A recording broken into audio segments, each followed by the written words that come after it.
Good day to you. This sermon recap is for Epiphany for the year C, the year of Luke, preached at University Lutheran in Eau Claire, Wisconsin on February 3rd, 2013. Again, I am Pastor Alan Buresh. If you find these YouTubes helpful, if you would like the video on YouTube or subscribe, that would be helpful to me. Again, my email, pastor@universitylutheran.org, or on Twitter, RevDogB.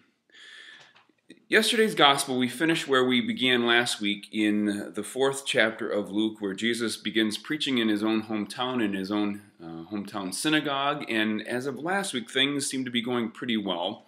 And then there is a turn in the gospel. We start with verse 21 through 30 this week. By the time the end of the teaching, the synagogue becomes a mob, and they force Jesus to the edge of town, to the cliff, and they wish to cast him off the cliff. But he moves through them and goes his way. That text is there for you to look at, Luke 4:21 to 30. I actually preached on the psalm, and so I want to get that in front of us instead. And we bring the gospel in just a little bit, but mostly stay in the psalm. Psalm 71, 1 to 6.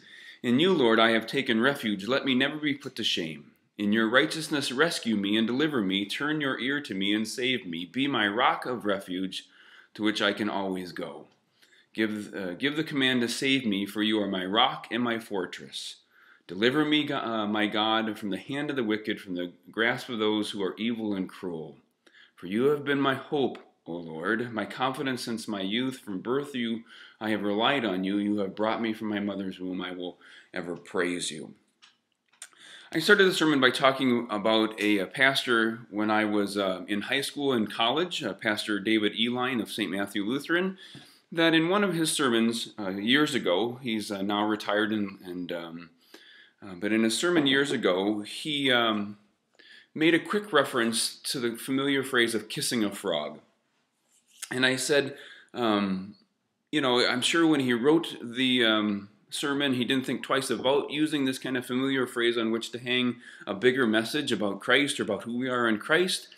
But from the moment that he preached that sermon and mentioned that familiar phrase, to kiss a frog, that anytime anybody, anywhere, on any occasion wanted to buy Pastor Eline a gift, whether it be on vacation or whether it be for pastor appreciation or for birthday or for Christmas or for New Year's or for Groundhog's Day, anything, they bought Pastor Eline a frog so that his office became this frog museum. His office became overrun by frogs. Every bookshelf, every corner, every coffee table, every niche and cranny was filled up with frogs.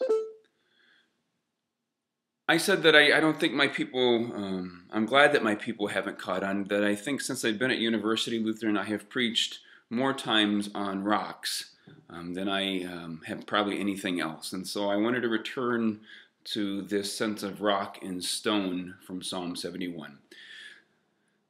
First, just simply lay out an irony that rocks kind of abound in these simple texts for the 4th Sunday of Epiphany. You get Psalm 71, and then you get Jesus being driven out to the edge of town, to the cliff, that the folks should launch him off the cliff, that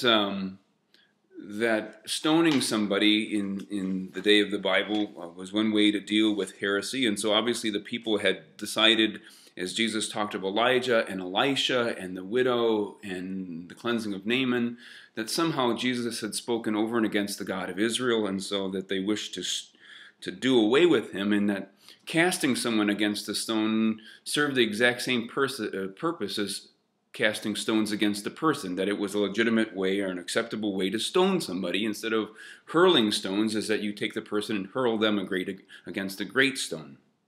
And so we have this sense between the psalm and the gospel that there is cliff and stone and strong rock, a fortress, a danger, a safe place, a fortress, a judgment, a grace, a dying, a living, rocks abound. But that being said, I wanted to find for us a steady and sturdy place to place our feet yesterday. That many of the commentaries list Psalm 71 as a lament, and I get that, because there is this sense that the psalmist puts out in front of God some crisis, some enemy, those who are doing him or her evil, and that God delivers the person, and that's typical of a lament, that there's some crisis, there is some problem. But I wanted to take a step back for me in these last days, and to simply talk about God as being a rock. There is a poet named Frank O'Hara who wrote, "In times of crisis, we must decide again and again whom we love." And so there is this sense that in Psalm 71 that 5 times, my God, my God, my God, my God, my God, my God. In the midst of crisis, the psalmist returns to the place that is God. Returns to the place that there are a number of Hebrew words used here for a rock, a safe place, a crag, a hiding place, a fortress, a castle, a strength. That for the psalmist, in the time of crisis, to remember again and again this God whom the psalmist loves. That this psalm for me is a lament for sure, but it's maybe even more than that, behind that, a grounding, pun intended. It is a foundation. It is a rocky place on which to stand and find a good footing. That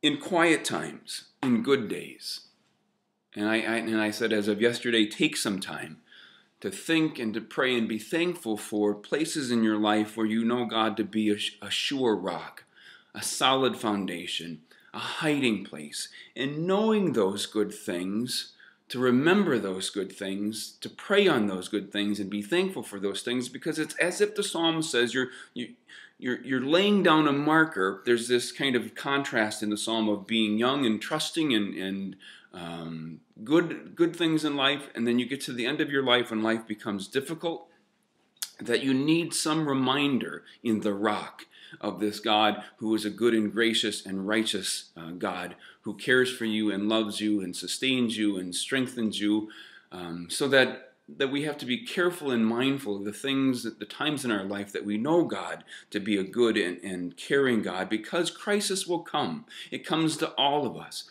It will come to every single person in church yesterday. It will come to me. That we have to have ahead of the crisis, we have to know the way back to the rock. That we have to leave ourselves markers, and other folks have to leave markers for us on how to find our way back to the rock, the place that is God, the place of a reminder of a God who cares and sustains and holds us. And sometimes that crisis comes with breathtaking suddenness. That it's so important, the psalmist, Psalm 71 is so important in this God who is rock and safe place and fortress, that we know that and say that and pray that ahead of time, ahead of the crisis, so that we can find our way back. And so I wanted to change the poem just a little bit. Not only again in times of crisis must we decide again and again whom we love, but by the time you get to verse 22, it's a better reminder that in times of crisis we have to remind ourselves again and again who loves us. And so the psalmist ends, by the time you get to the end of the psalm, I will praise you with the harp, O God, for I will sing on the lyre, Holy One of Israel, my lips will shout for joy. There is a sense again that God is the one who is faithful. God is the one who is righteous. God is the one who is steady and sturdy and rock-like and kind for us. That God is uncovered in Epiphany one more time as loving. That Jesus is uncovered in Epiphany one more time as the one who brings good news to the poor and sight to the blind and release to the captive. That means forgiveness to all of us. One more time that every crisis that comes into our lives. One more time after each crisis, here is God, here is Christ, uncovered as the one who is standing there, waiting, they're holding as a rock and a crag and a castle. And so, again, as a final word, that Pastor Eli also preached a sermon, I think, one time about warm fuzzies, something about being kind and loving to one another. And certainly a frog is good, and who can argue with a warm fuzzy? A warm fuzzy is always good, especially in February in Wisconsin.